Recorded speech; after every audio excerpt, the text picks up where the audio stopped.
जाबाई सासुरा सासुरा ओलांडून उंबराग जाबाई सासुरा सासुरा कुणी तुणी काढल कुणी तू हसते रहा तू वळू न पुन्हा नको पर तू माहेरी कुछ कुछ होईल कधी येऊ नको अडी उलट बोलून नको ग करू शिरजोरी सांगाया तर सोपे सांगाया तर सोपे पण कठीण सगळे रोज रोज कसरत तारेवरची होणार सून मी ह्या घरची रोज रोज कसरत तारेवरची होणार सून मी ह्या घरची राणी मी राजाची जमवून घेईन कशी बशी थोडी गोड थोडी मिरची थोडी थोडी गोड थोडी मिरची होणार सून मी ह्या घरची होणार सून मी ह्या घरची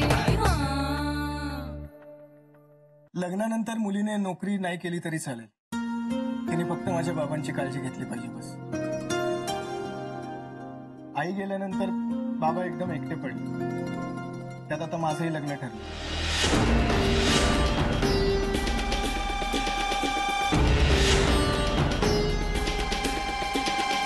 मी युकेला चाललोय काय मी गेल्यानंतर बाबा एकटे पडू नये म्हणून आम्ही सगळ्यांनी लग्नासाठी आग्रह धरलाय बाबांनी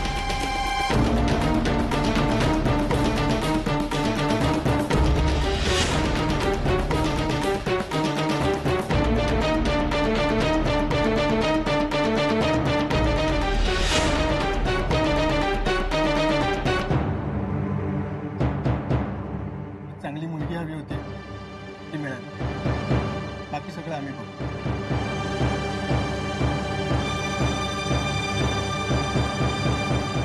देवाच्या दयेने आम्ही सगळे खाऊन पिऊन सुखी आहोत तुमच्या घरासाठी दर महिन्याला आम्ही 10,000 रुपये देतो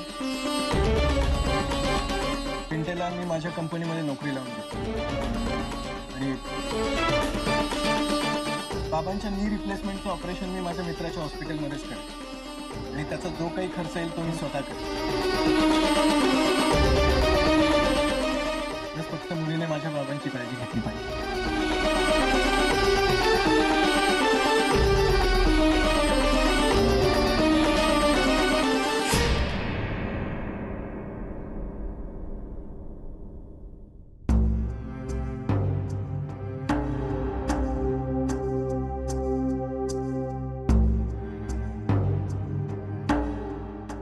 श्री मोठा झालाय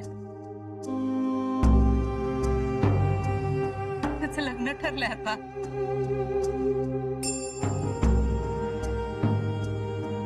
आता तरी परत याल ना हो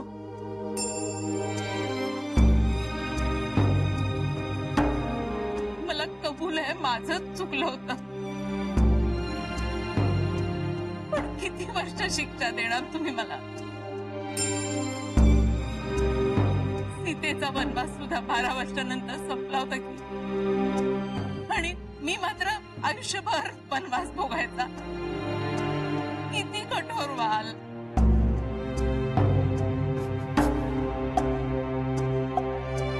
श्री मोठा झालाय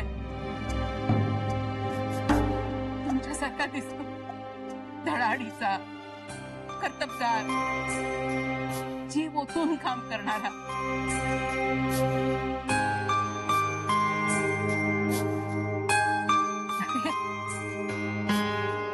कधी आलाच कळलंच नाही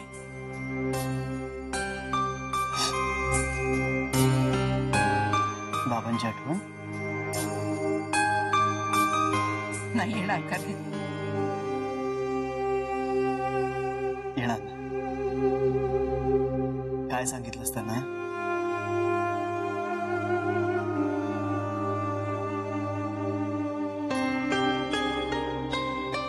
त्यांना सांगितलं की आपला श्री आता मोठा झालाय लग्न ठरलंय त्याचं आणि त्याच्या लग्नात मी हा शालू नेसणार आहे मग त्याने दिली परवानगी ते कशाला नाही म्हणती तुला माहिती श्री हा शालू आणायला तुझे बाबा आणि मी दोघंही गेलो मला खरं म्हणजे मोरपिशी रंगाचा शालू आवडला होता, पण यांना आवडला म्हणून हा घेतला. एकदाच लावला अंगाला आमच्या लग्नात, पुन्हा कधीच नाही.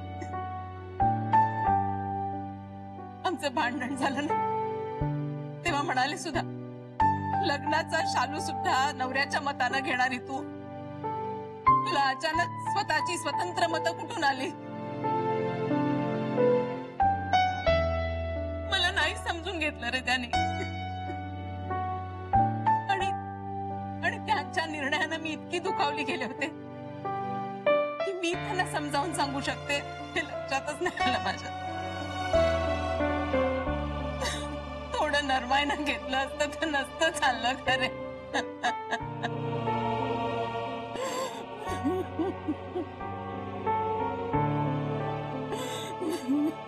शांत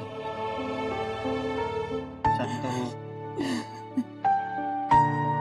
आई बाबा नक्की परत येतील. त्यांनाही वाईट वाटत असणारच ना. पुरुष आहेत म्हणून काय झालं,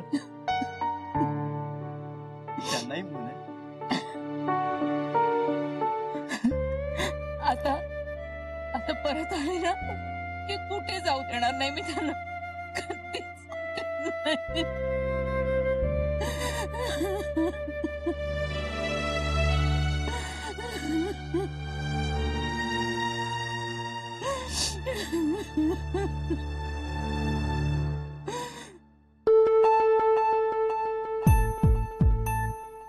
जान्हवी, नाही, लूक आणि वय याचा विचार करणार नाहीत एवढ्या मॅच्युअर तुम्ही आहात हे तुमच्या आईने सांगितलंय.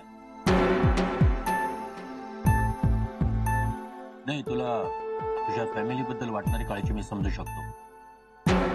आता आपलं लग्न ठरलंय म्हटल्यानंतर तुझ्या फॅमिलीचे प्रॉब्लेम्स हे सगळे माझे प्रॉब्लेम्स, त्यामुळे ती काळजी करायची नाही. दरमहा तुझ्या फॅमिलीला 10,000 रुपये पाठवत जाईल. चालेल? 15,000.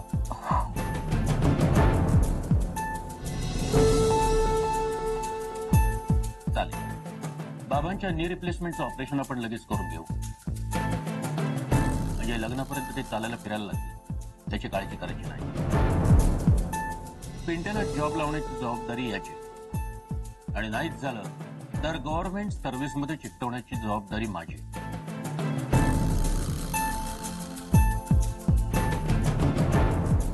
आणि आता माझ्याबद्दल तसं मी तसा फिट आहे.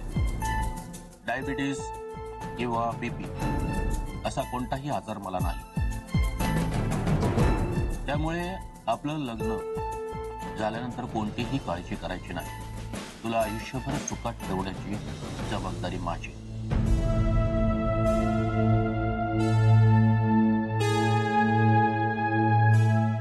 मला विचार करायला वेळ हवा असेल तर तुम्ही घेऊ शकता. छे छे, अहो विचार काय करायचे? तिला याच्यापेक्षा कुठलं चांगलं स्थळ मिळणार आहे आणि समंजस आहे. प्रेमाला कुठे वय असतं, आणि दिसणं हे काही महत्वाचं नसतं संसारात. मी समजावेन तिला. आपल्याला कळतं, तिलाही कळेल. ठीक आहे, तर मग तुमचं सगळं झालं फायनल की मला फोन करा, मग आपण पुढच्या बोलणी करूयातच.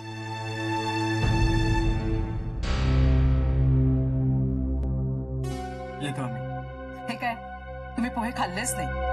आमच्या जान्हवीनेच केलेत ते. आता हिच्या हातचं घरीच खाईन.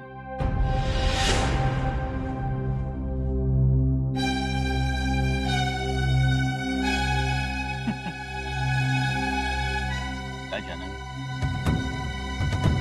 येऊ?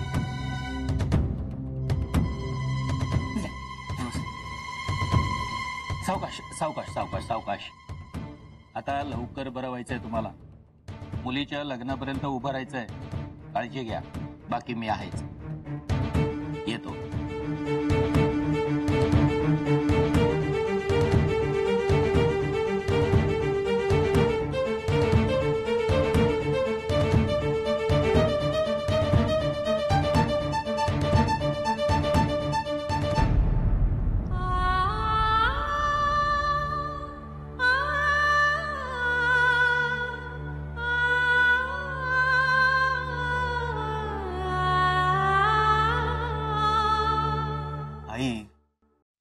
बाबांनी युएसला जायचं ठरवलं तेव्हा तू त्यांच्याबरोबर जायला हवं होतंस. तू पोटात असताना अरे डॉक्टरांनी मला बेड रेस्ट सांगितली होती, कशी जाणार? हे हे खूप वर्ष धडपडत होते बाहेरची नोकरी मिळवण्यासाठी. मला दिवस राहिले आणि नेमकी तेव्हाच ती संधी चालून आली तुझ्या पायगुणामुळे. त्यांना 3 वर्षासाठी जाता येणार होतं, बरोबर फक्त बायकोला नेता येणार होतं. आणि अनोळखी देशात आपल्या बाळाला जन्माला घालणं अवघड वाटलं असेल त्यांना. पण खरं म्हणजे इतक्यात मूल नको असं वाटत होतं त्यांना. मला मात्र कुठल्याही परिस्थितीत बाळ हवंच होतं. खूप भांडणं झाली आमची, वाद झाले. तेव्हा तुझी आई आजी माझ्या बाजूने उभी राहिली. ते रागावले, मी निघून गेले ते कधीच परत आले नाहीत. केव्हा ना केव्हा तरी त्यांना तुझी माझी आठवण येईलच. येतील ते परत, नक्की परत येतील. त्यांच्याशिवाय एक एक दिवस घालवणं खूप कठीण झालं होतं मला. त्या सगळ्यात कशाने बळ मिळालं माहितीये? तुला जन्माला घालण्याचा माझा निर्णय योग्य आहे या विश्वासानं. या विश्वासावर जगले आजपर्यंत.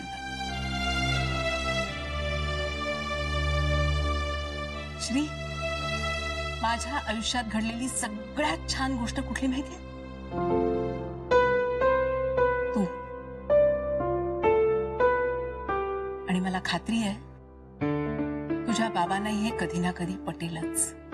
मूल की नवरा असा प्रश्न जेव्हा पडला तेव्हा तू मूल निवडलंस, मला निवडलंस. श्री, तुझी चाहूल लागल्यापासून मला तू हवाच होतास.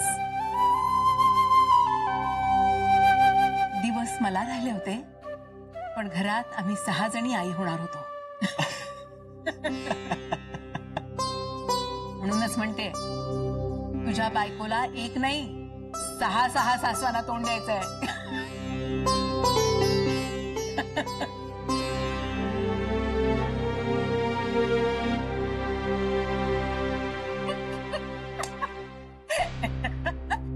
अगं जानवी, सासूरवास करायला तुला सासूच नाहीये. राज्य करशील तू, राज्य. तुला सांगते, बक्कळ पैसा राखून येतात. पसंत आहे ना तुला मुलगा? तिला काय विचारते? तिला काय विचारतेस? मला विचार ना, मला विचार. मला हे स्थळ पसंत नाहीये. ज्या माणसाशी तू लेकीचं लग्न लावायला निघालीस ना, तो माझ्यापेक्षा फक्त 2 वर्षांनी लहान आहे. अशा म्हाताऱ्याशी माझ्या लेकीचं लग्न लावायला माझी लेक काही रस्त्यावर पडलेली नाहीये. हे ताई, त्यापेक्षा तू सरळ त्या मुलाबरोबर का नाही लग्न करत? तो बरा वाटला मला. हे तू गप्पास रे मूर्खा. मोठी माणसं बोलत असताना असं मध्ये मध्ये बोलू नये. हे बघ जानवी, लग्न म्हणजे तडजोड असते आणि तडजोडीमध्ये व्यवहाराला जास्त महत्व दिलेलं बरं. तुझं लग्न तुला जमवता आलेलं नाही, त्यामुळे या लग्नाला हो म्हणालीस तर सगळ्यांच्याच आयुष्याचं कल्याण होईल. बाबांचं ऑपरेशन करण्याचं स्वप्न पूर्ण होईल. तू वयाला काय चिकटून बसलीयस? 30 नंतर कुठला बीजवरही लग्नाला तयार होणार नाही तुझ्या. आत्ताच तुझं लग्नाचं वय उलटून चाल, तेव्हा सारासार विचार कर. आणि सगळ्यात महत्वाचं म्हणजे तुझे बाबा चालायला फिरायला लागतील. येत्या 6 महिन्यात ऑपरेशन केलं तर ठीक आहे, नाही तर पांगळे होऊन जातील.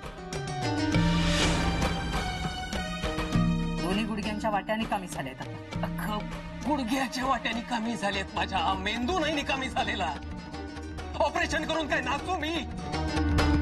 तुमच्या आयुष्याचे असले धिंदवडे बघण्यापेक्षा संपवून टाकलेलं बरं असलं आयुष्य. हा बघ, प्लीज असं नका बोलू. अरे दुसरं केलंय का यांनी? स्वतः काही केलं नाही आणि दुसऱ्याने केलं तर त्याच्यामध्ये खोडा घालायचा. अरे म्हणूनच लोकांनी बालंट आणून काढून टाकलं ह्यांना नोकरीवर. पण त्याने शहाणपण म्हणून काय आलेलं नाही अजून. मला पोटच्या पोरीचं लग्न करायचंय. विकायची नाहीये तिला बापाच्या वयाच्या माणसाला.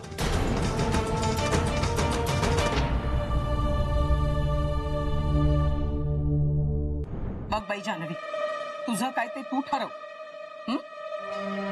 हे बघ, बाबांना नीट चालता यायला पाहिजे की नाही हा? आपल्या पिंट्यालाही नीट नोकरी लागायला हवी. हे फुकट नोकरी बिकरी नाही करणार आपण. आपल्याला बिझनेस करायचा आहे, बिझनेस. बिझनेस करायला तुझ्या बापाने इथे काही डबोला नाही ठेवलेलं आहे.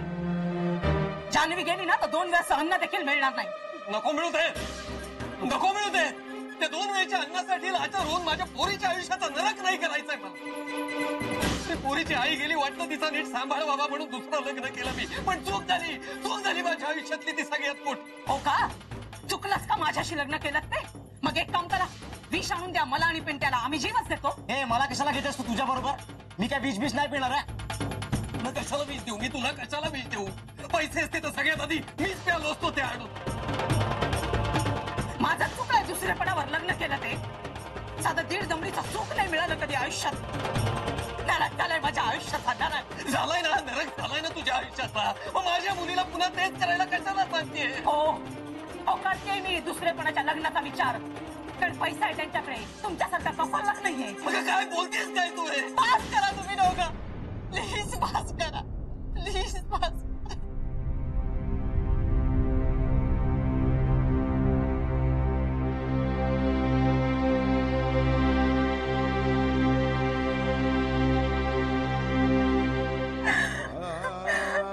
जान्हवी, तुझ्या आईला सांग तुला हे लग्न करायचं नाही.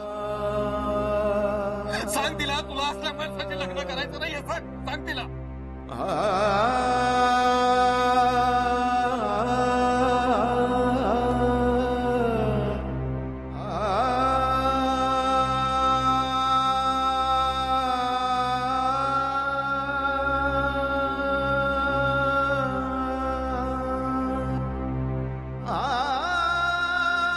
बोलत का नाही याच्या? सांग ना, सांग तिला तुला हे लग्न करायचं नाहीये. अगं विश्वास ठेव तुझ्या म्हाताऱ्या बापावर, तुझं भलं होणार नाही. आज सांग तिला मला हे लग्न करायचं नाही. सांग तिला मला लग्न करायचं नाही. हे बघ जान्हवी, तुला काय करायचंय ते तुझं तूच ठरव. माझं काहीही म्हणणं नाहीये, पण जे माझ्या बाबतीत झालं ते तुझं होऊ नये म्हणून 2 वेळेस खाऊन पिऊन सुखी राहता येईल अशा घराचा विचार करते मी. तू काय विचार करतेस ना ते न कळण्या इतकं इथे कोणी बोळ्याने दूध पित नाहीये. तुझ्यासारखी कपटी आणि कारस्थानी बाईच असला विचार करू शकते. अरे देवा, मी कारस्थानी का? अरे देवा, मी खूप कट कारस्थानी बाई आहे हो. पाहिलं कसं बोलतायत ते? सावत्र आई ना मीची. म्हणजे मी दुष्ट, म्हणजे मी छानच करणार. अरे हिच्या लग्नाचा विचार करते मी. चुकताय का माझं काही? हो, माझं चुकलंय, माझं चुकतच आहे. मी हिच्या लग्नाचा विचार करते ना, ते माझं चुकतंय. माझं चुकलंय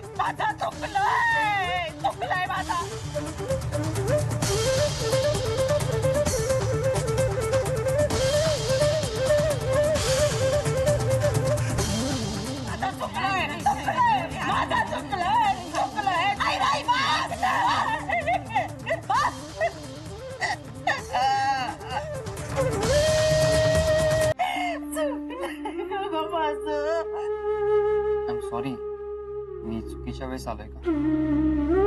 नाही अरे, असं काही नाही. नाही, इट्स ओके. मी नंतर येतो. समजाव रे तिला, समजाव. आपल्या बापाच्या वयाच्या माणसाची लग्न करायला निघाली ती. कर्म श्रीमंत आहेत ते. एवढा पैसा कधी पाहिलाही नसेल तुम्ही आयुष्यात. जान्हवी, तू मनीष, तू चल बाहेर, मला जरा बोलायचं तुझ्याशी.